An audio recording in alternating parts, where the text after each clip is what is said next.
Digital media संपादक पत्रकार संघटनेच्या मुंबई शाखेच्या वतीनं आज आयोजित करण्यात आलेल्या या बैठकीबद्दल मी प्रथम मुंबईचे अध्यक्ष आमचे मित्र संजय बहिरे त्यांची टीम आणि या बैठकीला आवर्जून उपस्थित असलेले ठाण्याचे अध्यक्ष आमचे मित्र प्रफुल्ल वाघुले, राज्य कार्यकारिणी सदस्य आमचे मित्र गलांडे, त्याचबरोबर मयूर गलांडे आणि सर्व या ठिकाणी उपस्थित असलेले पत्रकार बंधू भगिनी, खरं तर वाढदिवस आणि पत्रकाराचा वाढदिवस हा नेहमीच उपेक्षेचा आणि नकारात्मक चर्चेचा विषय असतो। आज खरं तर ही बैठक आयोजित केली होती, परंतु आमचे मित्र आणि मुंबईचे अध्यक्ष संजय बहिरे यांनी वाढदिवसाचं अभिष्टचिंतन अशा प्रकारचं स्वरूप याला दिलं। मी मनापासून आभार मानतो की माझा वाढदिवस अशा पद्धतीनं आपण साजरा केला, परंतु एखाद्या संघटनात्मक काम करत असताना वाढदिवसापेक्षाही मोठी असते ती जबाबदारी। आणि आपण सातत्यानं म्हणता की मी केलं तसं बिलकुल नाही। आपण सर्वजण मिळून डिजिटल मीडियाची संघटना बांधणी करतोय। त्याचं कारण असं की जग, देश, राज्य आणि आपला परिसर याला डिजिटल मीडियाचं महत्त्व समजलेलं आहे। महत्त्व समजलं आहे, प्रभावही आहे, परंतु त्याला कायद्याच्या चौकटीत, सामाजिक चौकटीत पत्रकारितेचं मूल्य म्हणून डिजिटल माध्यमांना अस्तित्व मात्र अजून प्राप्त झालेलं नाही। आणि ते प्राप्त करून देण्यासाठी आपण सर्वजण एकत्र आलेलो आहेत। मला अभिमानाने सांगावंसं वाटतं की चांदा ते बांधा पसरलेली ही तुमची डिजिटल मीडिया संघटना ही देशातील डिजिटल मीडिया क्षेत्रात काम करणारी पहिली संघटना आहे। आपलं पहिलं अधिवेशन आणि त्या अधिवेशनाच्या अगोदर ज्यावेळी कोविडचा समारोप होत होता,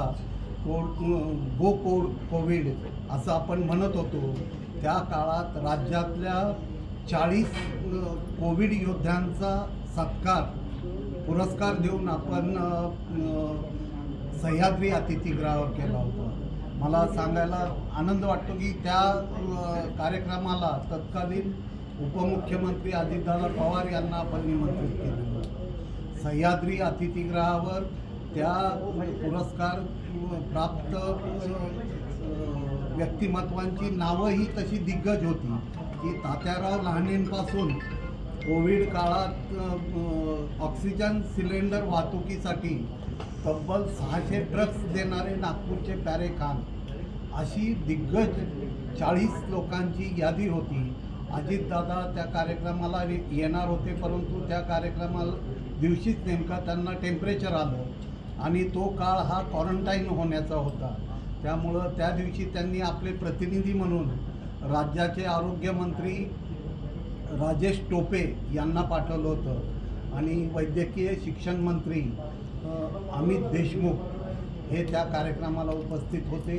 त्यानंतर आपलं महाबळेश्वर भिलारला अधिवेशन झालं, ज्याचं व्हर्च्युअली उद्घाटन मुख्यमंत्र्यांनी केलं। त्या अधिवेशनाला देखील उच्च व तंत्र शिक्षण मंत्री चंद्रकांत दादा पाटील, शिक्षण मंत्री दीपक केसरकर, शंभूराज देसाई, तत्कालीन खासदार श्रीनिवास पाटील आणि राज्यातले तब्बल 2,500 ते 3,000 डिजिटल पत्रकार संपादक उपस्थित होते। दुसरं अधिवेशन आपलं झालं कोल्हापूरला कन्हेरी मठात, की ज्या अधिवेशनाचं उद्घाटन छत्रपती शाहू महाराजांनी केलं।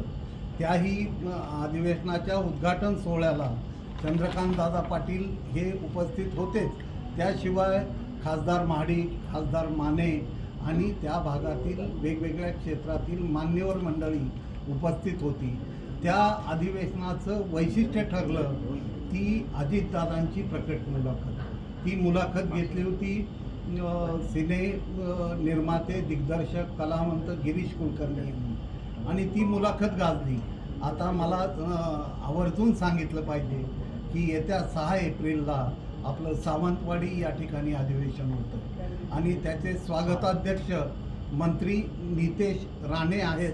आपण आपल्या राज्याच्या मुख्यमंत्री उपमुख्यमंत्र्यांना तर निमंत्रित केलेलं आहेच, अनेक मंत्र्यांनी देखील यायचं कबूल केलेलं आहे. आपण गोव्याच्या मुख्यमंत्र्यांना देखील त्या अधिवेशनाला निमंत्रित करतोय.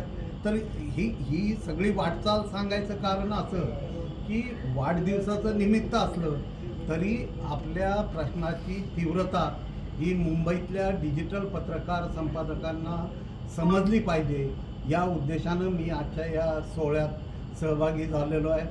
वाढदिवसानिमित्त तुम्ही ज्या शुभेच्छा दिल्या त्या खऱ्या अर्थानं फलदायी कधी होतील, ज्यावेळी महाराष्ट्र शासन डिजिटल मीडिया धोरण जाहीर करेल, ज्यावेळी डिजिटल पत्रकाराला कायद्याच्या चौकटीत, सामाजिक चौकटीत डिजिटल पत्रकार म्हणून मान्यता मिळेल आणि या क्षेत्रात येणाऱ्या पत्रकारांना उदरनिर्वाहाचं साधन म्हणून किंवा करिअर म्हणून या क्षेत्राचं फायनान्शियल मॉडेल नक्की काय आहे हे समजेल, तरच संघटना आणि आपण जे संघटित होऊन राज्यभर कार्यरत आहोत ते फलश्रुत होईल असं मला वाटतं. मला आपण कौतुक केलं, वाढदिवसाच्या शुभेच्छा दिल्या त्याबद्दल मी आपला कृतज्ञ आहे. परंतु वाढदिवस साजरा करणं हे वाढदिवस हा प्रत्येकाच्या जीवनात संकल्प दिन असला पाहिजे असं मानणारा मी संपादक पत्रकार आहे आणि वाढदिवसाच्या तुमच्या शुभेच्छा या पत्रकार कल्याणाचा संकल्प अधिक दृढ करणारा ठराव्यात अशा प्रकारची भावना मी व्यक्त करतो. आज राज्यात चांदा ते बांदा मी जसं उल्लेख केला तसं गोव्यात देखील आपली शाखा पुढच्या आठवड्यात गोवा डिजिटल मीडिया स्थापन होते आणि राज्यात संजयनी ज्या पद्धतीनं सांगितलं